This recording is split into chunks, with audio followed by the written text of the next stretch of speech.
तो आज सबसे पहले हम आपको यह बताएंगे कि क्या भारत में वक्फ बिल के मुद्दे पर वैसा ही आंदोलन शुरू हो सकता है जैसा कुछ वर्ष पहले CAA यानी नए नागरिकता कानून के मामले पर हुआ था। याद कीजिए, आज से कुछ साल पहले वर्ष 2019 और 20 में नागरिकता संशोधन कानून के खिलाफ 14 राज्यों के 94 जिलों में विरोध प्रदर्शन हुआ था और ये सारे विरोध प्रदर्शन सड़कों को घेर कर हुए थे। इनमें 47 स्थानों पर हिंसक घटनाएं भी हुई थी।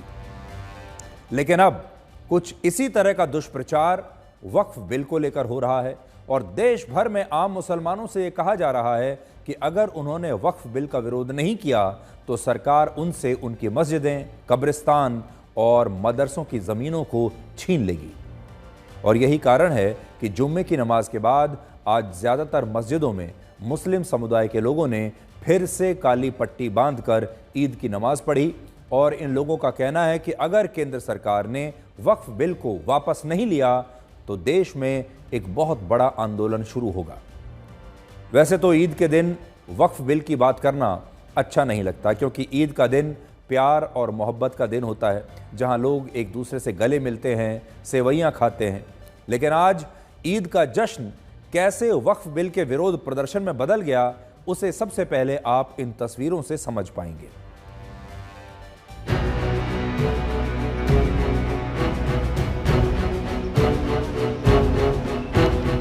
जी, ये जो वक्त वोट का जो बिल है उसको मतलब रद्द करना है हमें, इसके लिए ये बांधी गई है। ये हमारे बड़ों का ऐलान हुआ है कि बिल संशोधन जो है वक्फ का, उसके खिलाफ प्रोटेस्टेशन होगा खामोशी से, तो इसलिए जो है हम लोगों ने काली पट्टी बांधी है। काली पट्टी बांधी। ये वक्फ बोर्ड का जो विधेयक केंद्र सरकार द्वारा लाया जा रहा है उसका विरोध हम लोग आज शांतिपूर्ण तरीके से भोपाल में ईदगाह की नमाज अदा करते हुए कर रहे हैं। तो ऐसे कई नमाजी आपको आज दिख जाएंगे जिन्होंने अपने हाथों में काली पट्टियां पहनी हुई हैं। करीब आपको बता दें कि 1 लाख के आसपास लोग जो है वो ईदगाह पे इकट्ठा हुए थे, लेकिन सभी ने काली पट्टियां नहीं पहनी हैं। कुछ लोग ऐसे हैं जो काली पट्टी पहन के आए हैं, जिन्होंने अपना विरोध यहाँ पे शांतिपूर्वक तरीके से जताया है।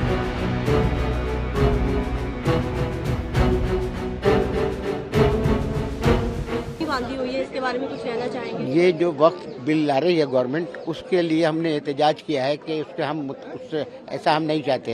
ये वक्फ अमेंडमेंट बिल के खिलाफ हैं और ये हमारा साइलेंट प्रोटेस्ट है गवर्नमेंट से कि ये नहीं होना चाहिए। ये मुसलमानों की शरह का मसला है।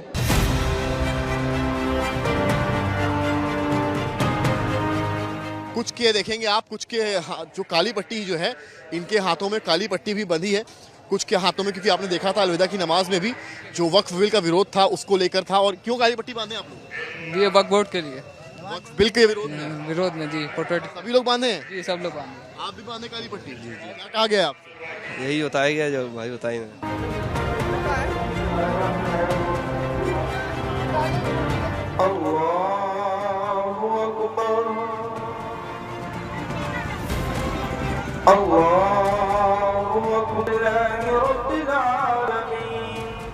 आप जो है मुसलमानों के खिलाफ खास तौर पर जो वक्फ तरमीमी बिल को लेकर के आए हैं, खुदा के वास्ते आप इसको जो है वापस लीजिए और मुल्क को तरक्की की तरफ बढ़ाइए। बस यही थोड़ी सी गुजारिश है हुकूमत से। वक्फ अमेंडमेंट बिल जो है ये सरकार लेकर के आई है, ये जो है संविधान के भी खिलाफ है और मुस्लिमों के जो है वक्फ के जो है नुकसान पहुंचाने के लिए है।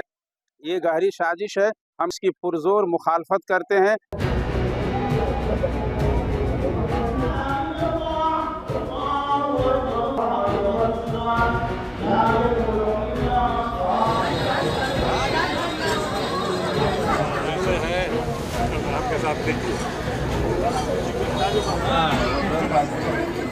न केवल मुस्लिम समाज, तमाम जो धर्मनिरपेक्ष विचार के लोग हैं उनका है कि भाई ये एक धर्म विशेष पर एक हमला है। वक्फ की प्रॉपर्टी है, ये हमारे पूर्वजों की प्रॉपर्टी है, जिसको लोगों ने दान स्वरूप दिया था अपने कौम की भलाई के लिए। तो वो एक ज़माने से चला रहा है। सरकार नई केंद्र सरकार जो है वो चाहती है अपना हस्तक्षेप करके कि इस पे हम अपना अंकुश रखें। केंद्रीय मंत्री किरण रिजिजू ने आज एक बहुत बड़ा आरोप लगाया और कहा कि देश के मुस्लिम बाहुल इलाकों में लाउडस्पीकर पर बार बार ये घोषणा करवाई जा रही है कि आम मुसलमान अपने घरों से बाहर निकलकर वक्फ बिल का विरोध करें और ये बिल मुसलमानों से उनकी जमीनें छीनने के लिए लाया जा रहा है। मुझे ये पिछले 2-3 दिनों में जो देखने को मिला, इससे बिल्कुल अच्छा नहीं लगा। पूरा झूठ बात फैला करके कई कई जगह में लाउड स्पीकर लगा के पूरा ब्रॉडकास्ट कर रहे हैं कि मुसलमानों का ज़मीन छीनने जा रहा है, मस्जिद छीनने जा रहा है, कब्रिस्तान छीनने जा रहा है। ऐसे क्यों झूठ बोलते हैं? वक्फ बिल आने से पहले समाज में तनाव पैदा करने के लिए कुछ संगठन जो प्रयास कर रहा है, हमारा नज़र में आ रहे हैं।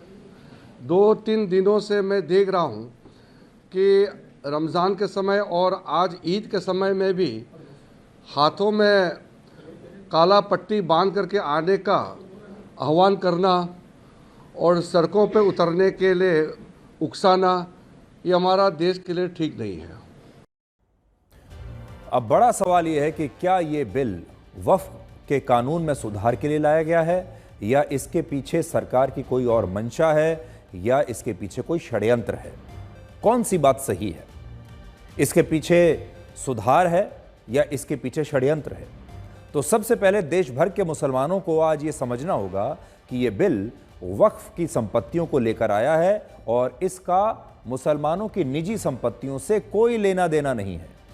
अगर कोई आपसे ये कहता है कि इस नए कानून की मदद से सरकार आपकी कोई अपनी जो आपकी निजी ज़मीन है उसे छीनना चाहती है, तो इसका मतलब आपको गुमराह किया जा रहा है। दूसरा, ये बिल वक्फ से उसकी संपत्तियों को छीनने के लिए नहीं लाया गया है। इसमें साफ साफ लिखा है कि वक्फ की संपत्तियां हमेशा की तरह वक्फ बोर्ड के पास ही रहेंगी और इसमें सरकार का कभी कोई दखल नहीं होगा। तीसरा, ये बिल वक्फ बोर्ड को खत्म करने के लिए नहीं लाया गया है, बल्कि इसे समावेशी बनाने के लिए लाया गया है, इंक्लूसिव बनाने के लिए लाया गया है। सरकार ये चाहती है कि अब वक्फ बोर्ड का ढांचा ऐसा बने जिसमें गरीब और पिछड़ी जाति के मुसलमानों को भी इस बोर्ड में जगह मिले, जबकि मौजूदा कानून में पिछड़ी जाति के पसवंदा मुसलमानों को वक्फ बोर्ड में बहुत ही कम प्रतिनिधित्व मिलता है, बहुत कम जगह मिलती है और मौजूदा वक्फ बोर्ड जो है ये समावेशी बोर्ड नहीं है। इसमें सबका समावेश होना चाहिए। बड़ा सवाल यह है कि जब गरीब और पिछड़े हिंदुओं के सशक्तिकरण के लिए सरकार कई कानूनों में बदलाव कर सकती है और उन्हें आरक्षण दे सकती है, तो क्या सरकार को इसी तरह से गरीब मुसलमानों को भी उनका हक दिलाने के लिए कानूनों में जरूरी बदलाव नहीं करने चाहिए? चौथी बात, यह दावा भी गलत है कि वक्फ बोर्ड में सुधार के लिए कानून बनाकर सरकार इस्लाम धर्म में कोई दखल दे रही है। देश को यह बात पता होनी चाहिए कि वक्फ बोर्ड एक धार्मिक संस्था नहीं है, बल्कि ये एक प्रशासनिक निकाय है और हमारा संविधान सरकार को यह पूरा अधिकार देता है कि वो एक प्रशासनिक निकाय में सुधार के लिए पुराने कानूनों में बदलाव कर सके। यानी इस प्रशासनिक निकाय में बदलाव करने का मतलब ये नहीं है कि धर्म में बदलाव किया जा रहा है या इसका कोई धर्म से लेना देना है। इस सुधार की आवश्यकता क्यों पड़ी? सुधार की आवश्यकता इसलिए है क्योंकि वक्फ बोर्ड की संपत्तियों को लेकर अभी आज भी पारदर्शिता नहीं है। किसी को पता ही नहीं है कि वक्फ बोर्ड के अंदर चल क्या रहा है।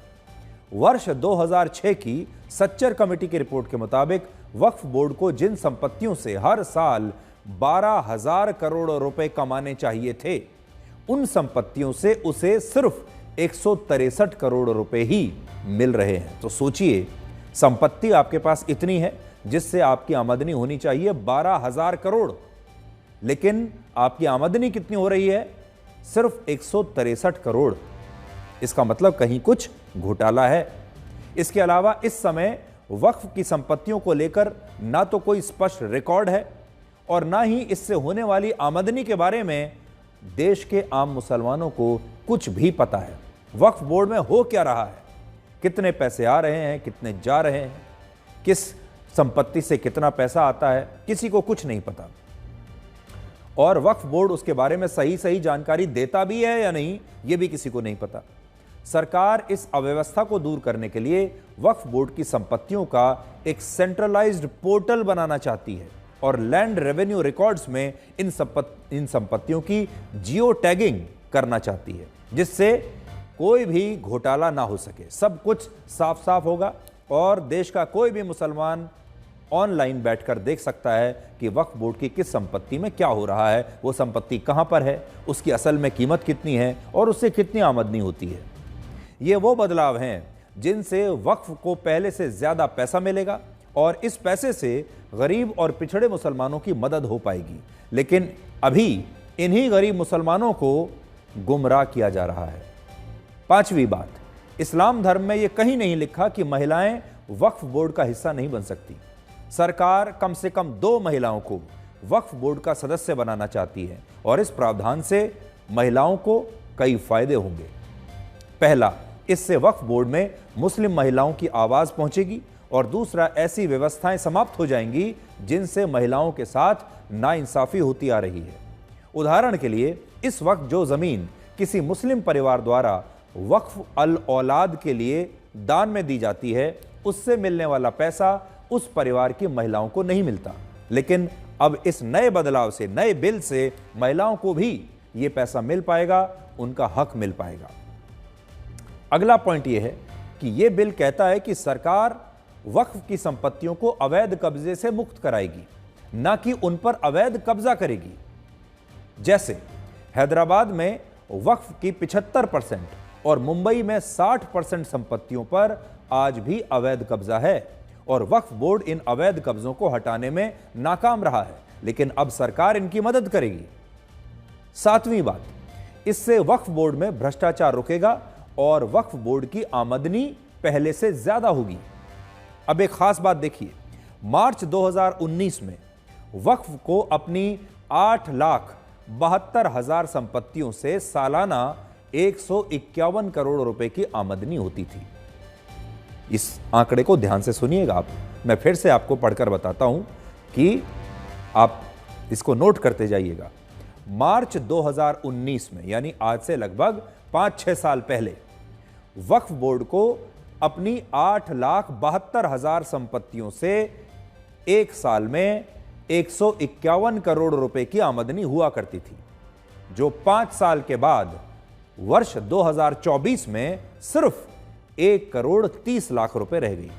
जरा सोचिए, 5 साल पहले उन्हीं संपत्तियों से 150 करोड़ की आमदनी हो रही है और 5 साल के बाद यह आमदनी सिर्फ 1.25 करोड़ की रह गई। 150 करोड़ 1.25 करोड़ में तब्दील हो गए और जैसे जैसे समय बढ़ता है आमदनी तो बढ़नी चाहिए थी, लेकिन यह 150 करोड़ 1.25 करोड़ में बदल गए। इसका मतलब यह हुआ कि 5 साल पहले वक्फ बोर्ड को अपनी एक संपत्ति से 144 रुपए की मासिक आमदनी हुआ करती थी, औसतन एक संपत्ति से 144 रुपए, लेकिन अब उसी एक संपत्ति से हर महीने उसे सिर्फ 1 रुपए की आमदनी हो रही है। 144 रुपए से घटकर 1 रुपया।